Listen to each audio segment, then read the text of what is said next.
Welcome back. For nearly 2,000 years, one name has stood as the ultimate symbol of betrayal: Judas Iscariot. According to the New Testament Gospels, he sold Jesus of Nazareth to the authorities for 30 pieces of silver. But in 2006, National Geographic unveiled a restored 1,700-year-old Egyptian manuscript that turned the ancient story completely upside down. In this text, Judas isn't a villain or a greedy traitor, but Jesus' single most favored disciple tasked with a secret duty. How did a lost gospel transform Christianity's greatest villain into its ultimate hero? To answer that, we must unravel a tale of rotting papyrus in a Swiss bank vault, illegal antiquities smuggling, and an ancient secret society.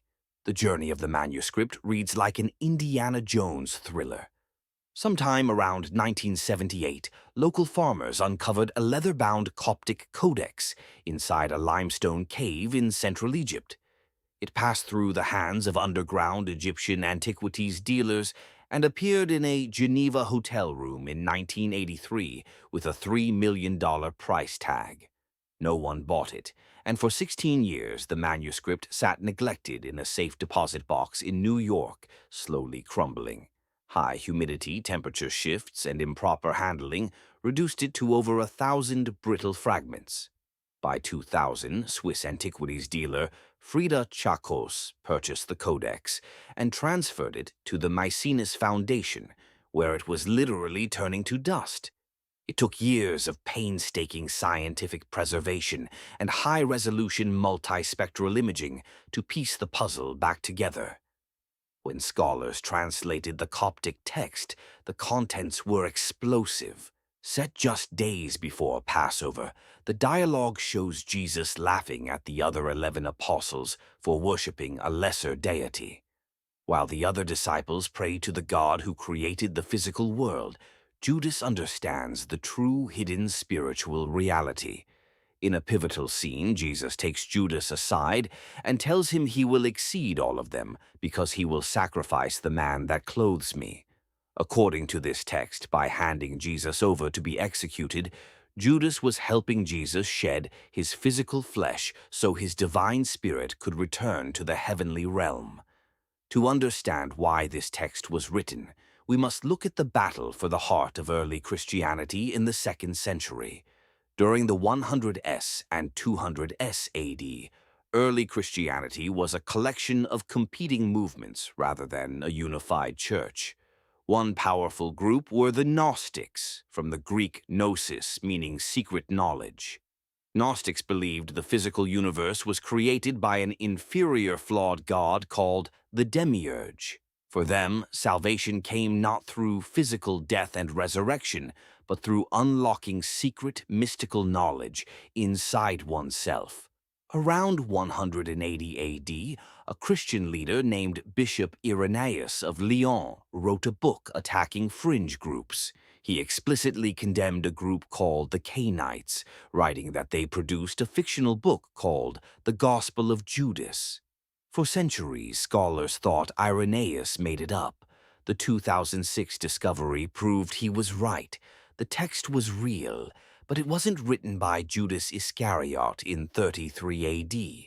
It was drafted over a century later by Gnostic thinkers using Judas as a mouthpiece to promote their alternative theology. When National Geographic released their TV documentary and book in 2006, it generated massive global ratings. Shortly after, independent Coptic linguists noticed serious errors in the initial translation. For instance, the original National Geographic team translated a key line describing Judas as a spirit or divine being. However, top Coptic scholar April DeConnick proved the word was actually daimon, meaning demon. Instead of exalting Judas as the ultimate hero, the corrected translation revealed he was still viewed as a tragic demonized figure. He was portrayed as someone misled by his own celestial destiny. National Geographic later corrected their translations. The incident highlighted a major issue in modern media: the rush to broadcast sensationalized theological claims. Broadcasters sometimes push sensational narratives before the academic community can rigorously peer-review the evidence. Is the Gospel of Judas an authentic ancient artifact? Absolutely. Carbon dating and ink analysis prove the papyrus is a genuine 3rd or 4th century document. Does it tell us what actually happened between Jesus and Judas in 1st century Jerusalem? Most historians say no. It reflects what a fringe Gnostic group believed 200 years later. The manuscript shows how fiercely early Christians debated the nature of God, salvation, and betrayal. The story of the Judas manuscript shows how ancient alternative agendas continue to challenge modern faith centuries later.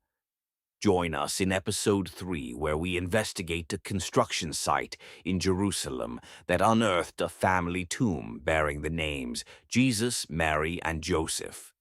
We will explore how Hollywood turned common ancient names into a global scandal. Don't forget to like, subscribe, and drop your thoughts in the comments below. Was Judas a tragic pawn, a hero, or a traitor? See you in Episode 3, The Lost Tomb of Jesus. God bless you. It is all about Jesus.